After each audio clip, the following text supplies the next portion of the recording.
Bom dia, irmãos. Mais um domingo, né, na presença do nosso Deus.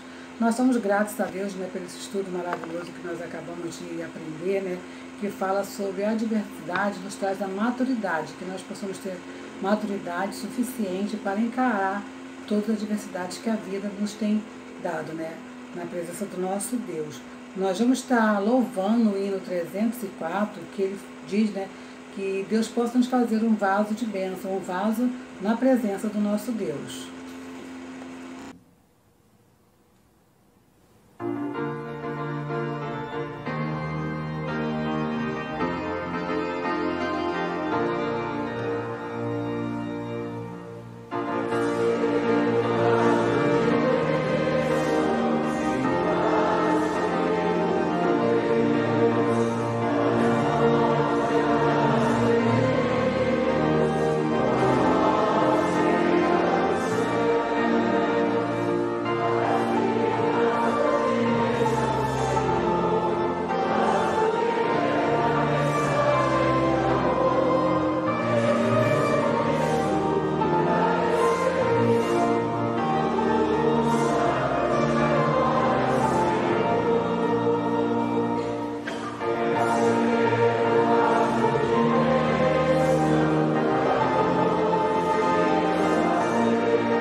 Bom dia, irmãos, graça e paz. Nós agora vamos fazer a leitura bíblica em 1 João 5, de 1 a 5, que diz assim: todo aquele que crê que Jesus é o Cristo é nascido de Deus, e todo aquele que ama ao que o gerou também ama ao que dele é nascido. Nisto conhecemos que amamos os filhos de Deus, quando amamos a Deus e praticamos seus mandamentos. Porque este é o amor de Deus, que guardemos os seus mandamentos. Ora, os seus mandamentos não são penosos, porque todo o que é nascido de Deus vence o mundo. E esta é a vitória que vence o mundo, a nossa fé. Quem é o que vence o mundo, senão aquele que crê ser Jesus, o Filho de Deus? Amém, né? Logo após essa palavra que a irmã Rose nos trouxe, né? Que Deus é aquele que vence, né? O mundo que vence através das nossas orações, né? Que nós temos feito, é que nós vamos ter a vitória, né?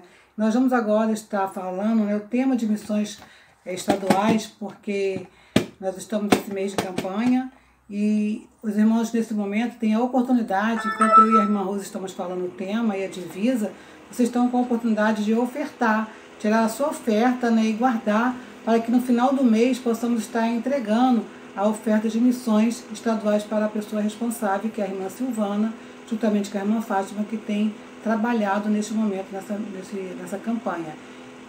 Sim, eu creio. Divisa, em verdade vos digo, que quem ouve a minha palavra e crê naquele que me enviou, tem a vida eterna e não vai a julgamento, mas já passou da morte para a vida. João 5:24. Amém. Bom dia, amada igreja, bom dia, amigos. Chegou o grande dia, onde nós estaremos passando para a nossa igreja o nosso desafio missionário. Mas antes, eu quero apresentar para os irmãos um missionáriozinho, que ele estará fazendo parte de toda a programação da nossa campanha de missões estaduais 2020. Posso entrar? Posso entrar? Pode entrar. Bom dia, Bom dia, tudo ótimo. Se apresenta para a nossa igreja e para os nossos amigos. Meu nome é Galinho, sou um missionáriozinho gramouroso e moro na cidade de Amêndoas, estado do Rio de Janeiro. Muito bem. Se vocês lembram, não sei se os irmãos vão lembrar, mas talvez as nossas crianças lembram. O Galinho, ele já participou de uma feira missionária da nossa igreja, não é verdade? Sim, eu participei. Eu estive na feira missionária. Tinha bolinho de aipim, tinha pescaria, tinha brindes. Olha, foi uma maravilha. E nossos irmãos missionários foram todos abençoados. Agora nós iremos falar sobre o nosso tema e a nossa divisa da nossa campanha de missões estaduais. O tema eu falo. Tá bom, Galinho. Eu vou convidar as crianças para falar o tema junto comigo. O tema é Sim, eu creio. E a nossa divisa é: em verdade vos digo, que quem ouve a minha palavra e crê naquele que me enviou, tem a vida eterna e não vai a julgamento, mas já passou da morte para a vida. João 5:24. Chegou o grande momento, irmão, onde nós estaremos falando para vocês qual será o nosso único desafio missionário que nós teremos na campanha de missões estaduais 2020. Galinho, você pode falar? A nossa adoção virtual de R$10 por cada missionário adotado. Isso, irmãos. O nosso desafio é adoção virtual. Mas o grande desafio será quantos missionários virtual você, nesse período, poderá adotar na campanha de missões estaduais 2020. Irmãos, vamos colocar o nosso tema nessa campanha. Sim, vamos dizer todos, sim. Eu creio que eu estarei colocando na mão do nosso Senhor esse desafio de quantos missionários eu poderei adotar no valor de R$10 cada um nesse período de missões estaduais 2020. E na quarta-feira estaremos juntos novamente para trazer notícia sobre a nossa campanha de missões estaduais 2020. Muito bem, Galinho. Na próxima quarta-feira nós estaremos de volta com mais notícia e surpresa para os irmãos. Então, irmãos, desde agora os irmãos orem para que o nosso desafio missionário, quantos missionários eu vou poder adotar nesse período da campanha de missões estaduais 2020. Um dia abençoado para todos, fiquem com Deus e que a mensagem desta manhã possa vir de encontro aos nossos corações. Amém. Amém. Está fazendo uma oração de gratidão a Deus e também pedindo, para essa campanha, que nós estamos agora nesse mês de julho, que os irmãos também possam em casa estar orando, para que possamos ser missionários até mesmo no nosso lar. Logo após a oração, nós vamos estar louvando o hino 439, que diz: Minha pátria para Cristo. Nosso Rio de Janeiro para Cristo, nosso Brasil para Cristo, em meio dessa pandemia, que Deus possa estar agindo através da oração da igreja. E logo após, nós vamos assim ouvir a mensagem da manhã com a mensageira da manhã. Um bom dia para vocês, que Deus abençoe a todos. Oremos. Senhor Deus, Pai bendito, Pai glorioso, graças te damos por tudo que tem feito em nossas vidas, grande maravilha tu tem operado, por ter morrido na cruz pelos nossos pecados, nosso Deus. Somos gratos também pelo estudo que fizemos hoje, nosso Deus, na EBD, por tudo que foi feito, nosso Deus, que tu possas, nosso Deus, nos dar sabedoria para entendermos a tua palavra, nosso Deus. Seja também, nosso Deus, com a campanha de missões estaduais, nosso Deus, que possamos sentir o desejo de estar cooperando com essa campanha, nosso Deus, dando nossas ofertas, com as nossas orações, nosso Deus, contribuindo naquilo que podemos, nosso Deus. Ser como mensageiro desta manhã, que a sua palavra possa vir de encontro aos nossos corações. É que te pedimos com perdão dos nossos pecados, em nome e pelo amor de Jesus. Amém. Agora nós vamos cantar o hino 439.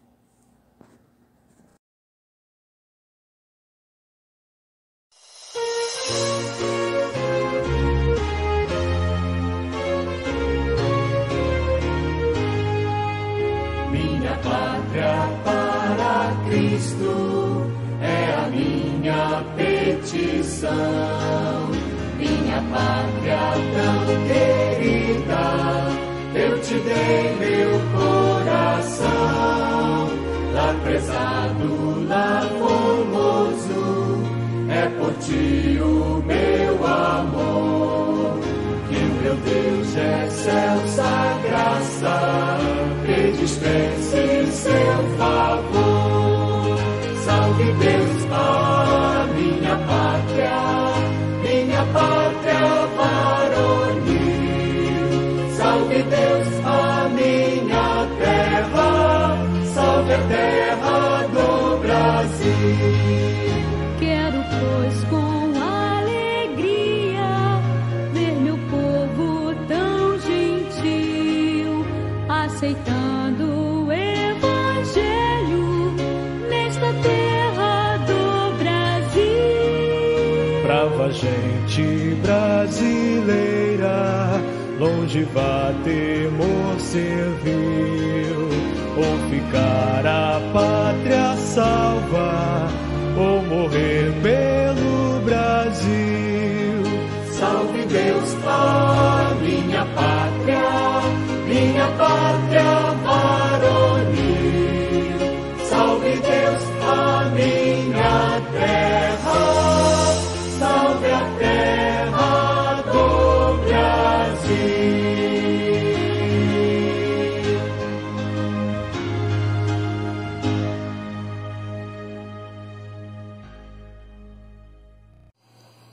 Bom dia, irmãos, graças a Deus estamos aqui para mais um momento de reflexão da Palavra de Deus.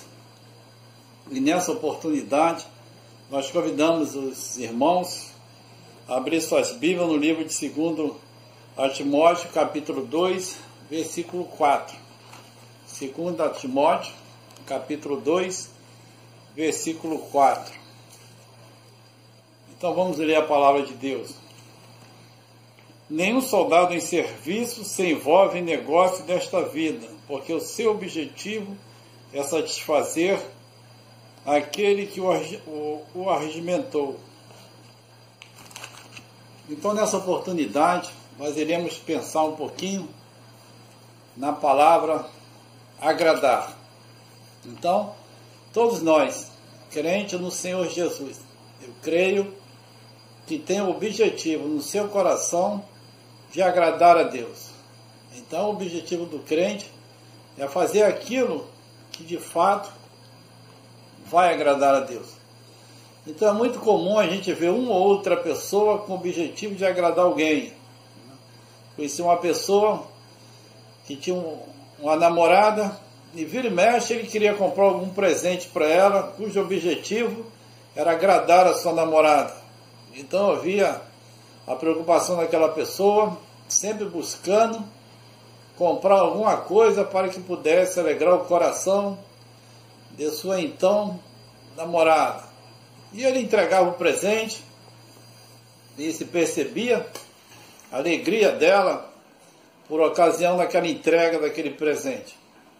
E ele ficava feliz. E quando ela ficava feliz também, pelo recebimento do presente. Então a alegria dela era a alegria dele. E ele ficava bastante entusiasmado, feliz, que os olhos brilhavam de satisfação em ver a alegria da sua namorada pelo recebimento do presente. Eu acredito, né, que nessa mesma linha de pensamento vai o coração do crente. O crente, ele tem prazer, né? Ele busca a maneira de agradar a Deus. O que fazer para agradar a Deus? Então, vez por outra, a gente percebe a intenção do crente de fazer aquilo que agrada a Deus.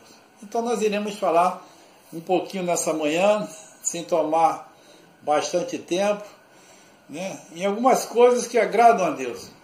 É bem verdade que não vou falar de todas as coisas, é bem além, é somente para uma reflexão, para que o crente possa, né, comparar que realmente agrada a Deus, se aquilo que ele faz agrada a Deus, né, se aquela maneira de agir dele ou dela está agradando a Deus. Então a primeira coisa que a gente vai falar nessa oportunidade é com relação à obediência. Então o crente, ele quer agradar a Deus.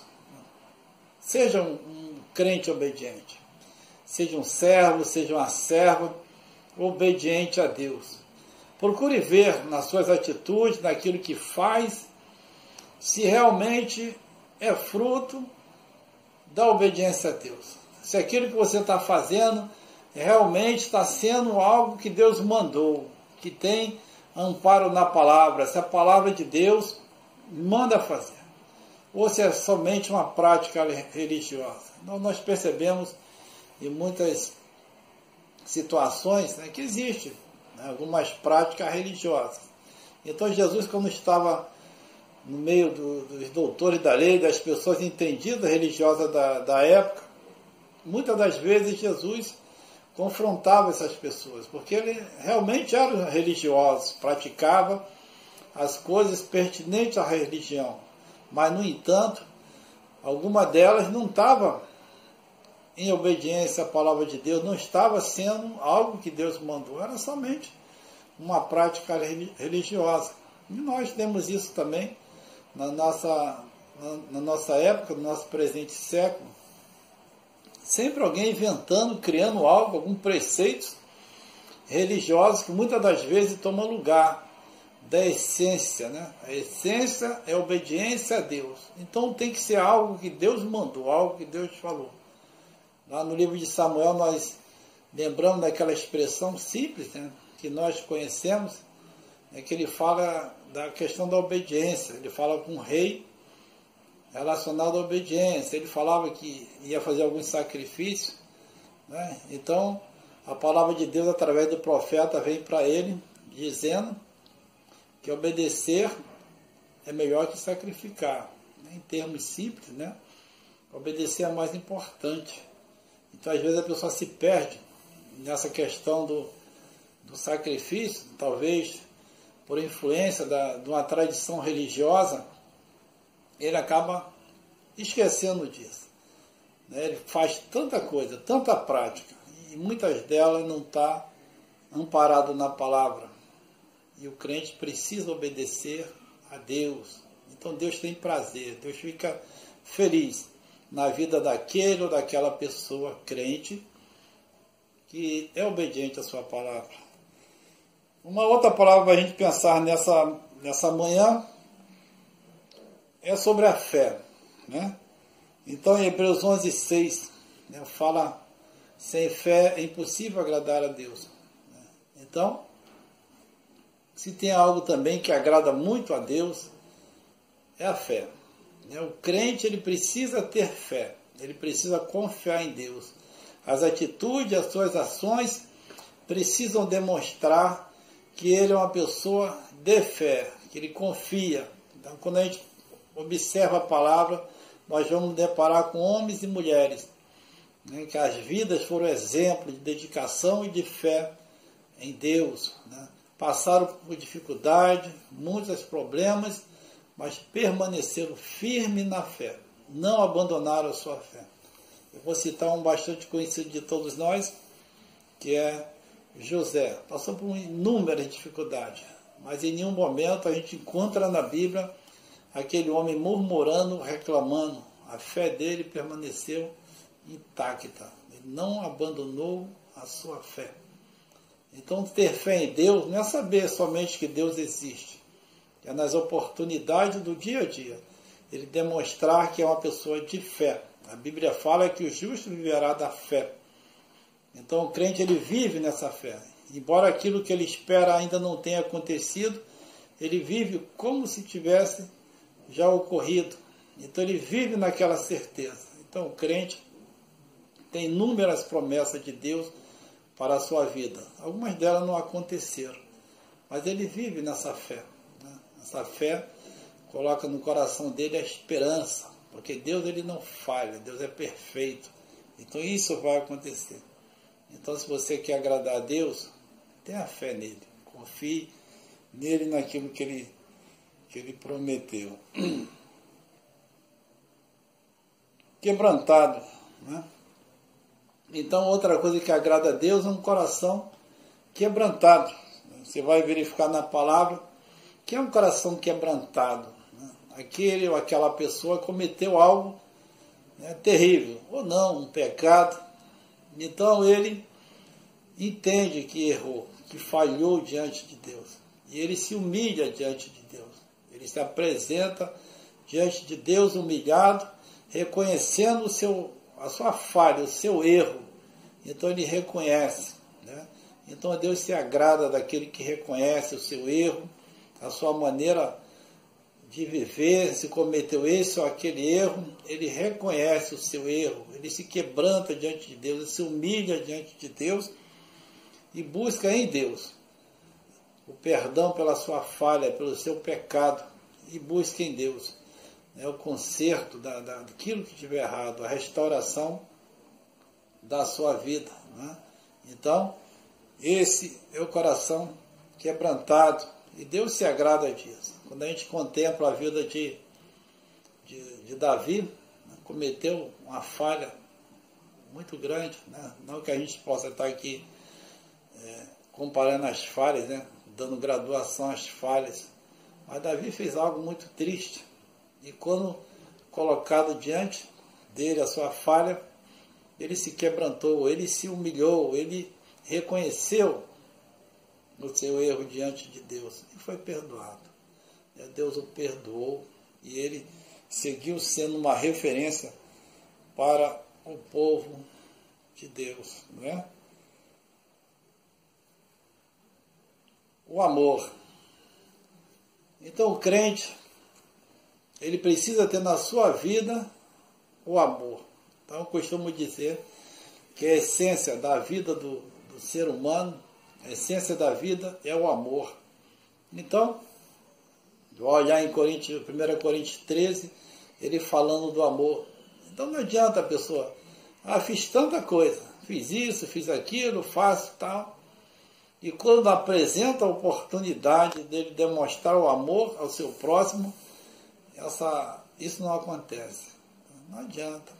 Então o crente, ele precisa ser uma pessoa que pratica esse amor. Deus colocou no coração dele o amor verdadeiro, ele precisa fazer valer esse amor que está na vida dele. Ele precisa praticar esse amor nas oportunidades que apresentam na vida dele. Então ele precisa amar o seu próximo. Né? Não é falar, eu amo você. Não. As atitudes dele precisam demonstrar que ele ama aquela pessoa, que ele ama as pessoas. E uma vez que ele for procurado em alguma circunstância, fica bem claro na vida dele que ele tem amor para com seu semelhante, para com seu próximo. Então há muitas histórias sobre pessoas que fazem isso ou aquilo na igreja, excelente pregador, é um excelente monte de coisa que faz, mas na sua casa não há uma pessoa boa para com seus filhos, nem com sua esposa, nem com seus vizinhos, pratica um monte de coisa que está longe de ser chamado de amor. Aí na igreja tem um jeito, em casa tem outro. Então esse amor tem que ser vivido em todas as circunstâncias da vida daquele ou daquela pessoa crente. Na sua casa, com seus vizinhos, no seu trabalho, na sua igreja, para que ninguém possa, né, apontar nenhum desvio da sua vida. Então Jesus Cristo, ele era assim, ele é a nossa referência. Aonde estivesse Jesus, nunca poderia ser apontado uma falha. Então quando alguém é enviado ao mundo, vai morrer por um monte de pessoas que não merecem nada, a não ser a morte e a destruição. Jesus vem, se apresenta e entrega a sua vida por toda uma comunidade, por todo um povo, por todos os seres humanos, motivado pelo amor. Então Deus, quando olhou cada um de nós, e tem olhado constantemente, isso é feito à luz do amor de Jesus Cristo, não é? Então muitas das vezes nós olhamos o erro de um ou de outro baseado no sentimento carnal, no sentimento humano, mas não é assim. É para ser visto à luz daquilo que Jesus ensina, à luz do amor. Ninguém está dizendo aqui que devemos ignorar as falhas, os erros, não. Nós devemos ser igual a Jesus. Jesus não ignorou os erros, não deixou de reconhecer os erros, mas amou. Amou a mulher samaritana, amou os doentes, amou aquele que havia morrido e foi ressuscitado, amou tantas pessoas, ama a mim, ama os irmãos, e se observarmos na vida de cada um de nós, certamente tem uma falha ou outra, mas Jesus nos amou e continua nos amando, então nós devemos ser assim também. E isso agrada a Deus, quando Deus olha o cristão e percebe a sua vida, né, baseada no amor. Isso muito agrada o coração de Deus. Né? Se você quer agradar a Deus, né, procure ter uma vida baseada no amor, né? Nessa coisa maravilhosa, nesse momento, nesse que vem de Deus, né? O amor que é tão importante para todos nós. Então ame sempre.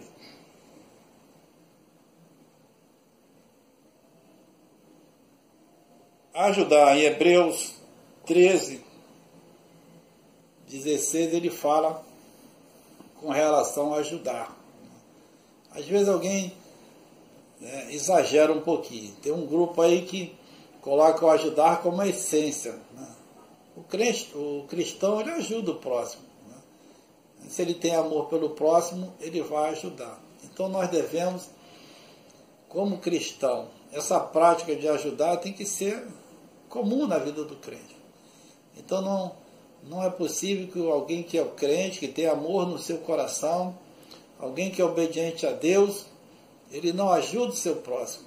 Então ele precisa ajudar. Ele vê qual a necessidade do seu próximo, né, sendo algo coerente, estiver dentro do que é correto, ele vai ajudar. Né? Há tanta necessidade, nós olhamos em volta, né? Existe muita necessidade. Não, tem sempre aquele que precisa. Alguém vai dizer, mas tem pessoas que não precisam. Ele pode não precisar de um bem material, mas ele pode precisar de uma palavra, ele está precisando de alguma coisa. E a maior necessidade, eu entendo assim, daquele que ainda não tem Cristo, é a salvação em Cristo. Né? Então, uma maneira grande de ajudar a pessoa é levando a ele a salvação que Deus oferece através de Jesus Cristo. E uma vez que Jesus Cristo nessa ou naquela vida, as demais coisas serão acrescentadas, serão colocadas na vida dessa pessoa. Devemos ajudar, sim. Então essa é a nossa palavra nessa oportunidade. Que Deus siga abençoando a cada um de nós e nos dê um dia muito feliz na sua presença. Amém.